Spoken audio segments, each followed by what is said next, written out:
We had previously discussed a voting method called the non-negative voting, which calls for incorporating negative votes in our voting system in a constrained way. The link to that video is given in the description below. In this video, we will contrast it with other voting methods like approval and ranked voting, and further illustrate how it helps to level the playing field for apparently weaker but non-polarizing candidates. To recap, in non-negative voting, each voter gets to cast 10 votes distributed as either positive or negative votes among various candidates. For instance, a voter can cast 0, +7, -1 and -2 for the 4 candidates A, B, C and D. The magnitude should add up to 10, which is 0, +7, +1, +2, which is 10. Once the votes are gathered from all the voters, for each candidate, the positive votes are separately aggregated as P and the negative votes are separately aggregated as N. Then for each candidate, we define P minus N as the popularity and N divided by P as the polarity. Then an evaluation metric W is defined with a built-in incentive structure to penalize the polarizing candidates, along with a freedom to choose the parameters C and B, satisfying further constraints. Finally, the candidate with the highest value of W will be chosen to be the winner. Here, for each voter, this is a constrained ballot with magnitudes adding up to 10. What would an unconstrained ballot with negative votes look like? Suppose we allow the voters to independently score the candidates with a number between -10 and +10 without requiring that their magnitudes add up to 10. A voter could, for instance, score 4 candidates with +2, +10, -5 and -7. This is similar to a teacher giving a score or a grade to each student in a class. Each student will be scored independent of the other students purely based on their subject knowledge. We expect the teacher here to be impartial to any specific student. However, the situation is very different with elections where the voters have a skin in the game to get their favorite candidate elected. So, quite likely, the voters would give maximum possible negative votes to all candidates except their preferred one, especially if they perceive their preferred candidate as being a strong candidate. In a way, this opens up the opportunity for the voters to abuse the negative votes, and most voters would ignore the intermediate grades and only use the extreme grades, in which case this boils down to the approval voting method, which is a 2-level grading system. The voter can either approve or disapprove each candidate independently. This approval voting method is certainly an improvement over the standard plurality voting method in helping the third-party candidates. Let's say A and B are perceived as the strong candidates, and a specific voter is a supporter of C, but also dislikes A and doesn't want A to win at any cost.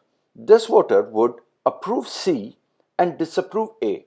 But as a hedge, this voter would also strategically approve B just because B is perceived as a strong candidate with a good chance of winning against A. Although this is good for candidate C to some extent because it allows the supporters of C to freely approve C, it is not good enough to help C win because the voters who hate A would automatically pre-approve B, and similarly the voters who hate B would automatically pre-approve A.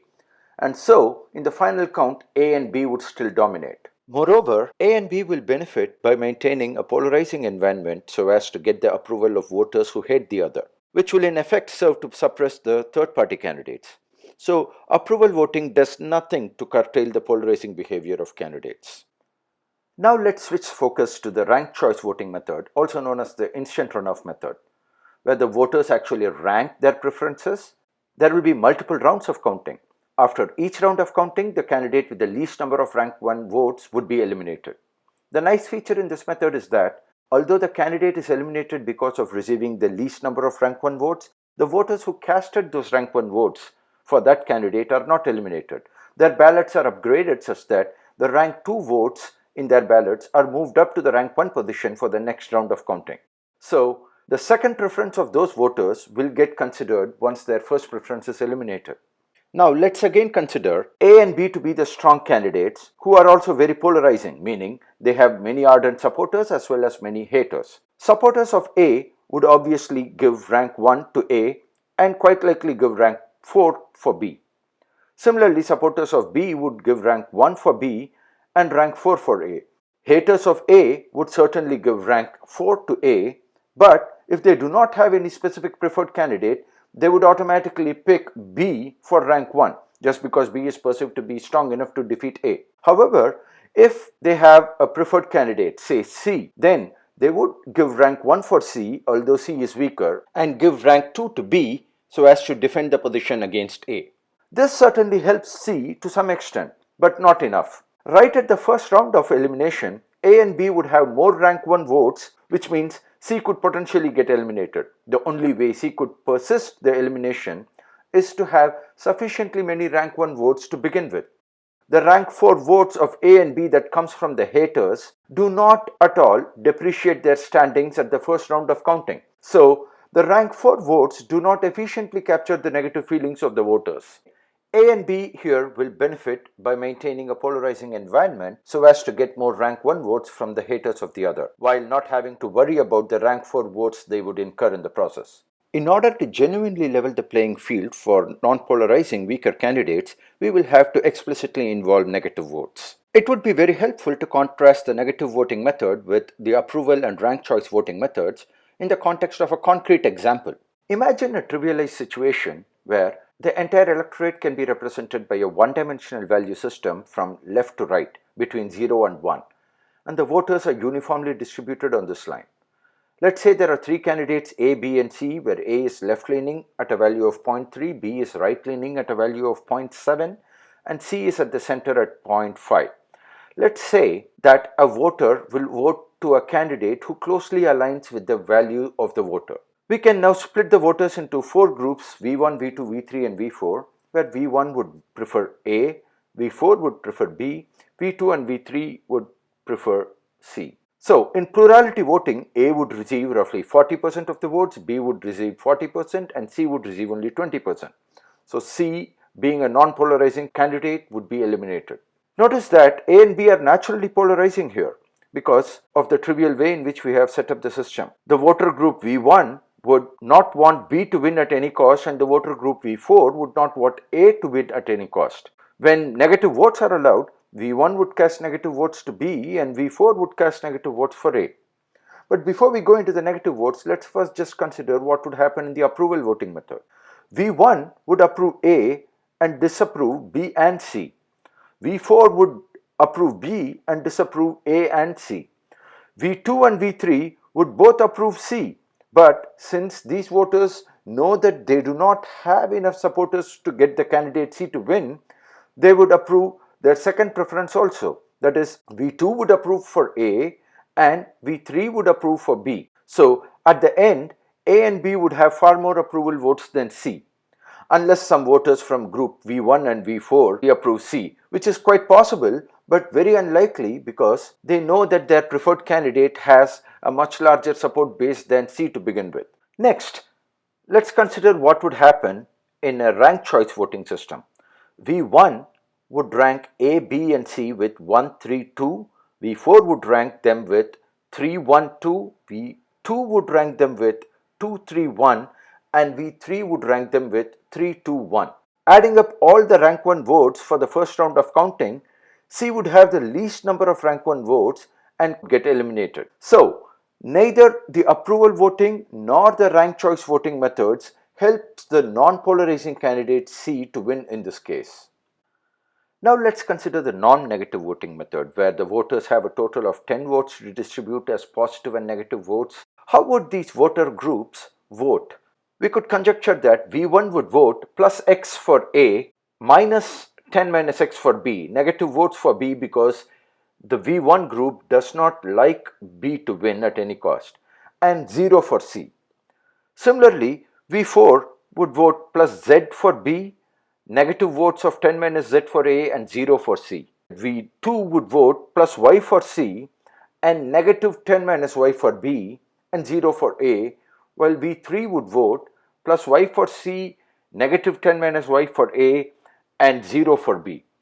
You can briefly pause the video to convince yourself that this is a reasonable conjecture on how these different voter groups would vote. Now, assuming that this is the way the voters vote, how would they actually pick the values of X, Y and Z so as to maximize the chances of their preferred candidate to win? Note that each group doesn't know how the other group is going to vote. For instance, V1 can only have control over the value of X. They do not have any knowledge of how Y and Z are going to be voted. They have to optimize the situation considering all possible values of Y and Z. This is essentially a game between the different voter groups, and we can use game theory to deduce what the equilibrium strategy of the voters is going to be. This is the Nash equilibrium. In the norm-negative voting system, the evaluation metric W is constructed from the total number of positive votes P and the total number of negative votes N received by each candidate, and the candidate with the highest value of W wins eventually. There are two free parameters C and B. Let's take C to be equal to 1 for simplicity and B to be any value between 0 and 1. For instance, if B equal to 0.8, then we find that the Nash equilibrium is at x equal to 8, z equal to 8 and y equal to 10. To follow this math here, please refer to the published article. All three candidates here will have an equal W value at the equilibrium. If any set of voters deviate from the equilibrium position, then their preferred candidate will be at a disadvantage. For instance, if the voters V1 move the value of x a little bit higher than 8, then they will create an advantage for candidate B to win. Taking the value of x a little bit lower than 8 would create an advantage for C to win. In this situation, sticking to the equilibrium strategy gives an equal fighting chance for the non-polarizing candidate C to win. In fact, the equilibrium value of y equal to 10 shows that the supporters of C do not have to cast any negative votes to the other candidates in order to win, which is a very non-polarizing behavior from the voters' part. Although we have taken the parameter B to be 0.8 for illustration, all we need is a tiny value of non-zero B that penalizes the polarity of the candidates. That is sufficient to influence the voting behavior of electorate and promote non-polarizing candidates. I shall conclude with the simple point that approval voting and ranked choice voting are certainly an improvement to the plurality voting system. But that's not enough.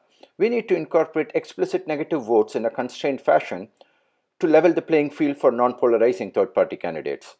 There is, however, one important issue that the ranked choice voting and approval voting methods can address in a very straightforward way, but that would be a problem for the norm-negative voting method. It is the so-called spoiler effect, which we shall discuss in another video. You can find the link to it in the description below.